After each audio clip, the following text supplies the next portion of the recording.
Alright, when we're doing a more advanced Glowforge cutting, one of the things we have to look at is the line work. So in the previous one, you were able to do is just like the shapes, just like, this is a circle and it would cut that circle out.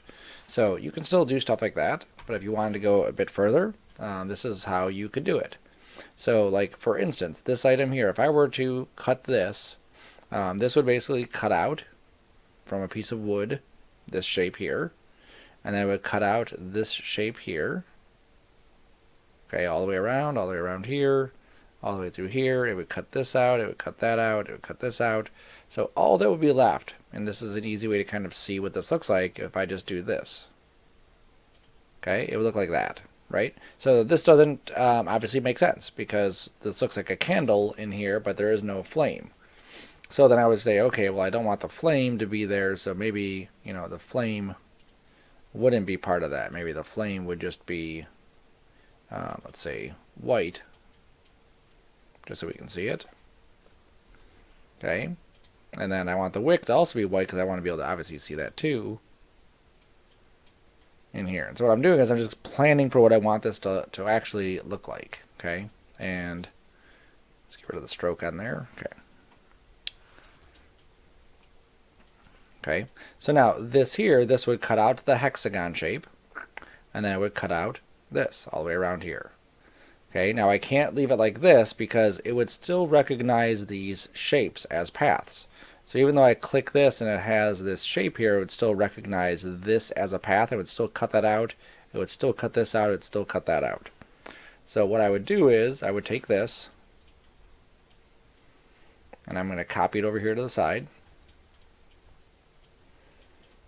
Okay, and then I'm going to take the wick here. This is a regular path. I need to go to path under here and say outline stroke. There it is. And then I'm going to, I hate when it does that. I'm going to shift click all of these.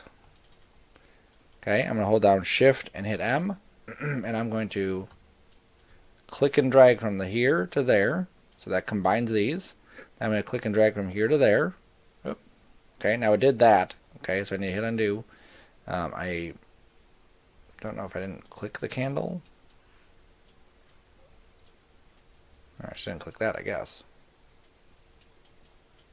Let's try it again. Shift M. There we go. So I'm going to click and drag from here into this and then into this. Okay, now it's grabbing both of those. So I must have a little bit of a gap. So let's go and see. I just want to make sure there's a bit of overlap. Yep, there's a bit of a gap there, so that's why I was doing that. Okay. So now there's no gap. So I'm going to even just do this, this, and this. Hit Shift. I guess I'm grabbing everything. Shift M. Okay, now that should be one shape right there. Okay, now if I click on this and move it, you can see how that's like a separate shape. And I can actually delete that because I don't really need this. I just need to have these outlines. Okay, so this outline here and this outline there. Okay, and realistically I could probably delete this too because that has the outline for both of them. And if I were to click on this and just got rid of that, there's my outline. So I have one outline that's going to go around the entire thing. It's going to cut the shape out, and another outline that's going to cut all this out. And even though this looks like it's really close, it's not. I can set this to like 0.1, and we'll see that there is a gap there. Now that might be a little bit too small for this. It might be fragile / delicate, so I may want to thicken that area up a little bit. Oops. By just simply going into here, maybe just pushing this a bit further over this way and a bit further over that way. Okay. Now when we do a cutting, we need it to be in paths. So this is like the file you would send to me, and that's what we could send to the Glowforge, and it would cut it out. And it would remove all of this space right here, and we would just have this area there. And again, if we just filled it in, that's what the area we would get. That's what it would look like. Okay, now that's a one layer shape. Let's say you wanted to go a little bit further and make something a little bit more layered, so you could actually like paint different things on different pieces of wood and have more of a 3D shape look to it. So we could start by breaking this up into the different pieces. I could say, okay, I want to have a frame that's on here. I want to have a little cutout area like this. And then I want to have my candle kind of being behind that. Okay. So then I'm going to start to build all those pieces. What do they look like? So my first piece is going to be the frame. This is going to be like the front of it. It'll look like this. So these two pieces. So it's going to cut the inside and outside. And if I were to fill this one in with black so we can see it, well, that's what it would look like. Okay, so this filled in black area, that would be one shape that would get cut out. Now I need something for this little cutout area. Okay, now I can't just put the cutout there, because if I did have the cutout, okay, let's ungroup this. Oh my god, make sure I'm the right tool. There you go. Oh my god, do I have two there? It is possible I have two. Nope, I just didn't ungroup it. Or maybe I have a clipping mask. Yes, I must have a clipping mask. Clipping mask. Nope.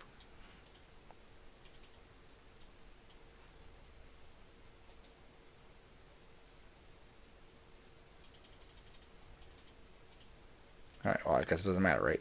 But anyway, if I deleted this one, there we go, and I just had this, I would just get this. I would just cut this out of a piece of wood, and I would just have a hole in the piece of wood. Which, if I wanted, that shape, it'd be fine. But I need to have both pieces. I need to have the outside and the inside. So this edge, if I were to move this in alignment with this one here, you would see those outside edges line up perfectly. Okay? And I just have this cutout for where I want this to cut out. So I want this frame, and I said, okay, I'll cut a hole in it because I want a hole cut out of that. Okay? So this, when it gets, actually cut, would be a layer on top of this one. It would look like that. Then I want the candle. Okay, now the same thing for the candle. I need to incorporate that frame going around it. So I'm using the same exact frame here, and I'm using the candle there, and this is, oh my god, my words. There we go. This is what that's going to look like. Okay, so that way when this one gets cut out, we'll have the outside frame that gets cut out, and then we'll have the inside candle piece that gets cut out also. Okay, so this part will be gone, and this part will be gone, so we'll be just left with this. Now, what does that look like? Okay, I haven't cut this out yet, but let's go into Cinema 4D, and I can show you what those different layers look like. So this is a good way to kind of visualize it. So if I look at, let's see, this is first, second, this one is third, and then fourth. Okay, so the first layer,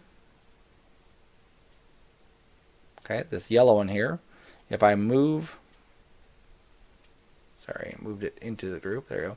If I move the yellow one away, you can see what that one's going to look like. That's what it's going to look like when it gets cut out. I'll have a piece of wood that's like this. It's just this hexagon shape. The next one, when that one gets cut out, will look like that. Okay, and then when the flame gets cut out, it'll look like that. Okay, so that's what I'm drawing basically, is inside Illustrator. I'm drawing what that shape looks like. And then I also have this backer one that's just the outside shape of it. Okay, that way when they're all connected, when I take them afterwards, and I then glue all of these pieces, and I'll probably paint them separately first, and then I glue all these pieces together, it'll look like that, and it'll be a, more of a 3D look to it. Okay, so if you look up, some of the references for different models or different stuff, you can look at some very cool looking pieces. You may also see some that do have like some floating pieces that have just been glued on into random spots. Let's say, for instance, let's pretend this is an ember. Okay, so this is just an ember that's kind of sitting here. So I could have that cut out, and then once it's cut out, it's just going to be this piece that I could just move around to wherever I want that to actually be, and then just glue it down. Okay, so there's some manual work that would be involved. So your file could look like this, all one piece if you wanted it like that. It could also look like this, where you have these individual pieces. Okay, now the only ones that I would actually need for this one would be these 3 plus one more. Okay, so I'm actually going to make a new file here. We'll make this an 8x8 just for now so we have enough room, I'm going to paste them all in here, and then I'm just going to kind of organize them. Okay, we want to maximize our printing space, so I'm going to be very, see, this one's zooming in correctly, the other one's not. I'm going to bring these really close together like this. Bring that really close together like this. We're not going to have any fills, it's all going to be outlines, so there's an outline there. A little nudge.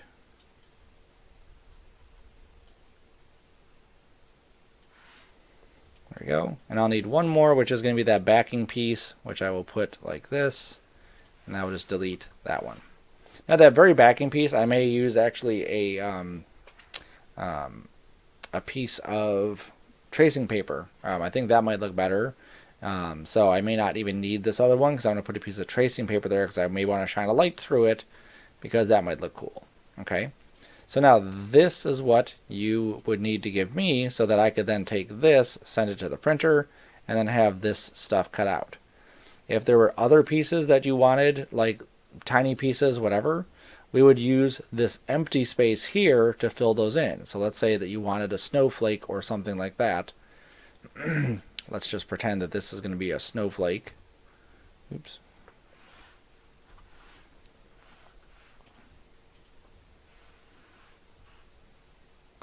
And I'm just going to go here to my repeat radial.